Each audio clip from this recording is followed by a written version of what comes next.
Jacques Higelin n'est pas Yves Montand, vous vous en seriez douté. D'abord, il ne commence pas ses interviews à l'heure. Il avait plus d'1 heure de retard lorsque je suis arrivé, dans le même endroit d'ailleurs où j'avais été rendre visite à Yves Montand. Par contre, Jacques Higelin n'expédie pas ses interviews en 10 minutes ou en un quart d'heure quand ça l'intéresse. Je dois dire que là, il était littéralement indéracinable. Il est resté 1 heure et demie en ma compagnie et en la compagnie d'une consoeur d'un journal toulousain.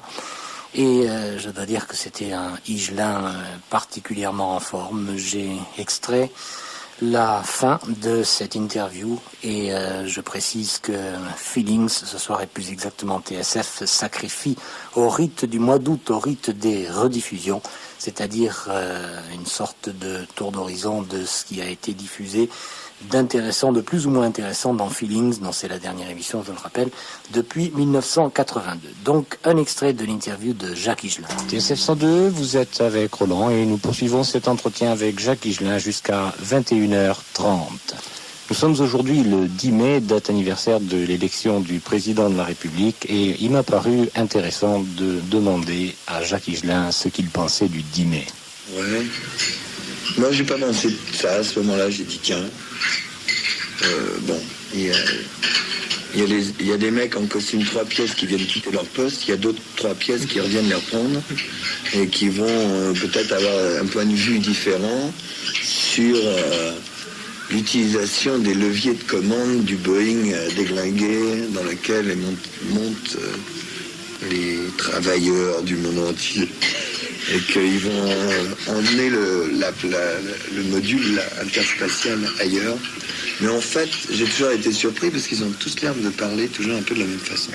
C'est-à-dire, c'est pas le style, mais ils se trouvent confrontés en ce moment à tous les problèmes qu'ont les gens avec le pouvoir. C'est toujours la même chose. C'est-à-dire que bon, une fois que tu es chef d'État, quand tu es dans l'opposition, tu gueules, mais t'as pas les dossiers vraiment, tu prends pas la responsabilité directement, tu peux prendre des responsabilités.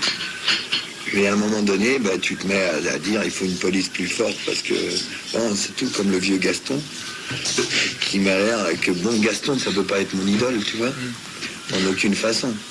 Bon, alors, je peux pas adorer un mec comme ça non. Adorer Gaston Defferre et détester qu'est-ce que c'était avant les autres ministres de l'Intérieur là. Marcelin. Ouais, ça me semble tout ça un peu des peut-être qu'ils sont plus chouettes, je les connais pas vraiment, tu vois, mais ça m'a l'air plutôt des gens qui sont relativement qui viennent de familles quand même bourgeoises, grande bourgeoisie, tu vois. Donc, si c'est de la grande bourgeoisie, je ne vois pas très bien en quoi ils vont avoir un côté. Je m'assois sur le trottoir et je discute avec vous pour savoir qu'est-ce qui se passe.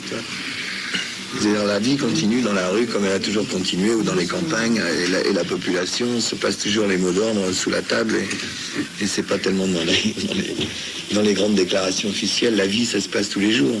Et tous les jours, il y a des gens très courageux qui continuent à améliorer ce point-là et cet autre point, et à chercher des solutions pour les vrais problèmes. Et d'un autre côté,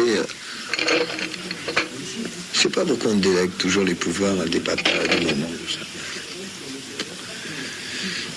Moi, je me demande qu'est-ce que c'est être chef d'État. Il faut vraiment se lever tôt. Pas traîner au lit. Ils n'ont pas le temps de rêver. Ils n'ont plus le temps de rêver. Notamment les Anglais en ce moment. C'est trop, peut-être. C'est peut-être trop pour simplement un être humain. Quand les gens ont compris ça, ça ira beaucoup mieux. Puis quand on laissera le peuple se débrouiller par lui-même, il y a des tas de problèmes qu'on peut résoudre par soi-même. Si tu vas dans un coin, n'importe lequel, tu as, sans étiquette, sans rien, tu as quelqu'un qui est conservateur, naturellement. Il y a des gens qui sont comme ça, toujours dans la vie, les individus. Il y en a un qui a envie de garder les vieilles pierres, et il a raison. Il y en a un autre qui a envie de construire un astronef à côté, et il a raison. Les deux, je vois pas pourquoi ça cohabiterait pas. Tu peux avoir un temple grec et vivre dans un module qui est à 20 mètres au-dessus du sol et qui tient uniquement par une apesanteur quelconque avec des... Je vois pas tellement de choses contraires, mais quand on dit par exemple que ce qui est conservateur est de droite, est-ce qu'il y a des crapauds qui sont à droite et à gauche, est-ce qu'il y a des écrevisses qui sont de droite et des écrevisses de gauche, des sauterelles de droite, des coquelicots de gauche, je veux dire, j'en sais rien moi. C'est facile peut-être de rigoler de ça, mais je vois que tous les conflits comme ça débouchent inévitablement sur l'idée d'une guerre, tout le temps. Et puis qu'au nom de toutes les idéologies, on n'a pas arrêté d'emprisonner des gens, même y compris des gens qui étaient d'accord. C'est-à-dire des gens qui ont lutté pour le socialisme à fond, et qui tout d'un coup, quand le socialisme ou le communisme était arrivé au pouvoir, c'était des gens qui avaient lutté jusqu'à se faire torturer par les nazis, tu vois, pour défendre, ou qui avaient passé toute leur vie en tôle. Tout d'un coup, ça arrivait. Et les premiers mecs qu'on foutait en tôle, c'était eux, ils n'ont pas bien compris. Et pendant la guerre d'Algérie, c'est pareil, tu vois, des gens qui avaient lutté dans le FLN, comme Ben Bella ou des gens comme ça. Et puis, paf, dès que le gouvernement arrive, il y a une faction de mecs qui ont dit on prend le pouvoir, et toi, foutez-moi ce mec en tôle, tu vois. Alors l'autre, il s'était battu, il avait risqué la torture, la prison, les coups de fusil. Alors, quelle opinion, eux, peuvent avoir d'un gouvernement, quel qu'il soit. Fidel Castro, c'était une aventure tellement passionnante.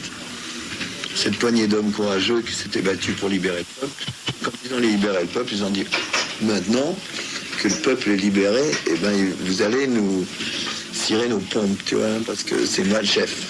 Et puis toi, ta gueule, tu vois. Et puis je sais très bien ce qu'il te faut. Mao Tse-tung aussi. Je sais très bien ce qu'il vous faut. À propos de rigolade, là, il y a un mois, on a interrogé ici Montand sur les Malouines et il s'est marré. Mais hier soir, quand on a parlé, on n'avait pas tellement envie de se marrer. Bah ouais, parce que c'est angoissant. Il faut dire qu'à moi, la situation c'est n'est pas ce qu'elle est. Tu te rends compte ce qui se passe maintenant? C'est que pour un morceau de terrain, ce qui n'est qu'un prétexte au jeu politique, justement, encore une fois, tu as c'est l'armée et les banquiers, comme d'habitude, qui sont en train de te mijoter. Attends 2 secondes. Ils sont en train de... Ouais, mais... Champagne. On donne à tout le monde une bouteille. Et puis... qui veulent entraîner, tu vois, tout le monde. T'as envie de faire la guerre, toi? Pas moi non plus. T'as envie que tes gosses, que les gosses, même les tiens ou ceux des autres pays, ou que des femmes, des enfants se prennent des plâtras et des hommes des plâtras sur la gueule, que ils explosent, qu'ils se retrouvent dans les hôpitaux, que les mecs s'embrochent. Moi, je trouve ça un peu dur. Et puis que tout le monde se passionne pour une bande de connards excités qui ne peuvent résoudre leurs problèmes qu'à coups de mitrailleuse et qui prennent ça pour un match de football en plus. Angleterre-Argentine 2-0. Je veux dire, j'aime mieux le football alors. C'est quand même moins dangereux. Ça dépend des matchs. Angleterre-Argentine, 900 morts. L'arbitre dégoûté. L'arbitre, c'est Egg, les ambassadeurs. Hey, les mecs, arrêtez tout, corner. Tout fond, penalty à 0. C'est quand même dur, tu vois, que les êtres humains se laissent... Je pense surtout aux populations, tu vois. Qu'une poignée, le trou du cul, mais vraiment, c'est ça. C'est pour ça que, quelque part, je hais la politique. Parce que c'est un jeu, ça devient toujours une espèce de jeu. Des types se font des déclarations, se prennent au sérieux. T'as vu la gueule de Jaruzelski? J'ai rien vu. Il vient, quel visage, c'est comme les colonels grecs. Tous les militaires du monde ont la même gueule. Comment on ne prend pas des mecs comme ça? Je souhaitais souvent que les populations, les peuples, dès que quelqu'un leur faisait un discours du genre on va prendre l'armée, je vais prendre le pouvoir, qu'ils hurlent de rire, toi, et qu'ils disent qu'est-ce qu'il est marrant, et qu'ils le laissent comme ça, tu vois, jusqu'à ce que l'autre il se retrouve comme un con avec son fusil et qu'il dit j'ai l'air de quoi maintenant? Dans tout ce que tu as fait, il y a quelque chose qui te tient vraiment à cœur Oui, la vie. La vie. La vie tient à cœur, c'est le changement. De toute façon, je peux jamais rester trop longtemps en place. D'échapper à tous les de pas se laisser emprisonner, tu vois, d'une façon ou d'une autre, par piégé comme ça dans une étiquette, dans une direction, dans quelque chose, parce que tôt ou tard, il y a des gens qui voudraient bien que... Moi, j'ai toujours le sentiment que des gens voulaient me saisir, comme m'attraper à bras-le-corps, me plaquer par terre, tu vois, me tenir et dire maintenant ne bouge plus, tu vois, reste là. et j'ai l'impression qu'il faut t'attacher, il faut te foutre une camisole de force parce que tu as envie de continuer de tout foutre en l'air. Ou de pas tout foutre en l'air, mais de bouger avec la vie comme ça. On va trinquer à la vie.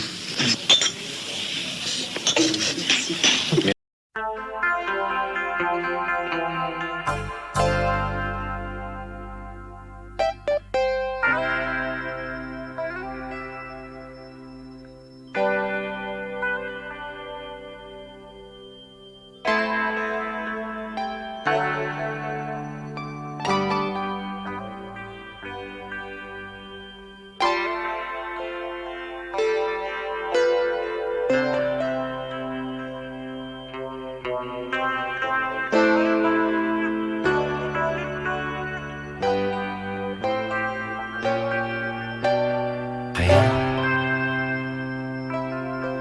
je ne veux rien, ni savoir qui tu es, ni d'où tu viens.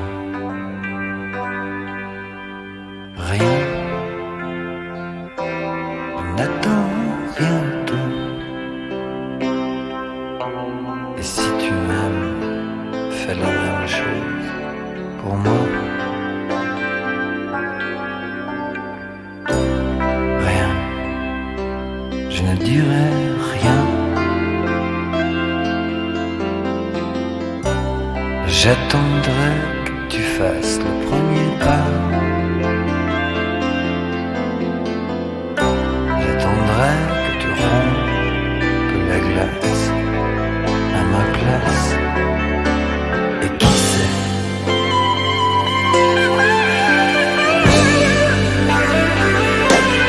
oh ma vie, mon amour,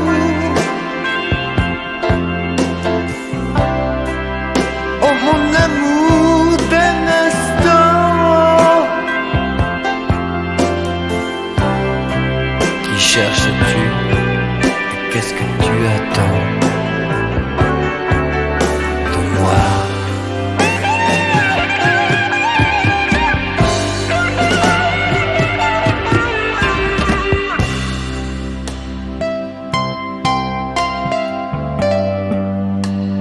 De la vie à la mort, il n'y a qu'un pas.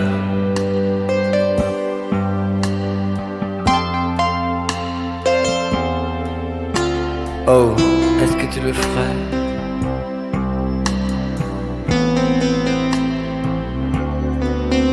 Pour moi.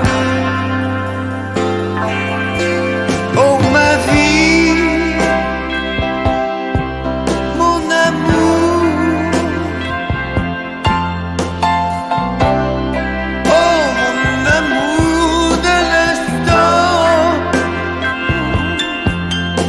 Que cherches-tu et qu'est-ce que tu attends de moi?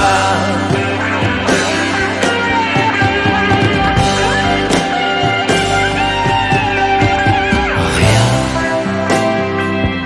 je ne veux rien. Et comme je ne sais rien, j'attends que tu me montres le chemin par où l'amour